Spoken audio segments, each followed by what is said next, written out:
ప్రత్యేక హోదా కోసం ఒక అడుగు ముందుకు వేయమని నేను కోరుతా ఉన్నానండి. అది కూడా సాధించాలండి.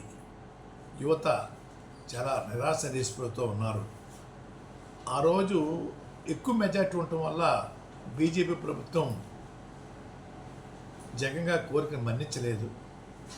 ఈరోజు మెజార్టీ తగ్గింది కాబట్టి మీ ప్రభుత్వం యొక్క అండతో కేంద్ర ప్రభుత్వం నడిచే పరిస్థితి వచ్చింది కాబట్టి మీ మాటకి చాలా విలువిస్తారు కాబట్టి ప్రత్యేక హోదా కార్యక్రమం మీద కూడా దృష్టి పెట్టమని, మరొకటి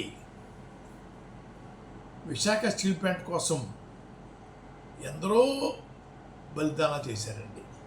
ఎందరో, కొన్ని తెలిసి కొన్ని తెలియక, కొంచెం బయటకు వచ్చినాయి, కొన్ని బయటకు రాని ఉన్నాయండి. అలాగే చాలామంది ఆ రోజు గౌరవ శాసనసభ్యులు ఆ స్టీల్ ప్లాంట్ సాధన కోసం పతలు త్యాగం చేశారండి. అటువంటి స్టీల్ ప్లాంట్ని ఈరోజు ప్రైవేటు పరం చేయడానికి గతంలోనే తీర్మానం చేశారు కేంద్రంలో.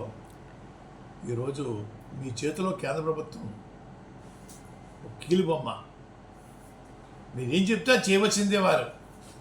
కాబట్టి అది ప్రైవేట్ పరం అవ్వకుండా ప్రభుత్వం ఆధీనంలో ఉండేలాగా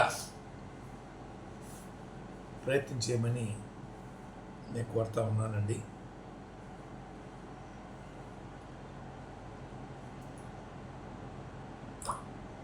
గతంలో ఎన్టీ రామారావు ముఖ్యమంత్రి అయిన తర్వాత అండి సినిమాలో నటించడం పూర్తిగా మానేశారండి.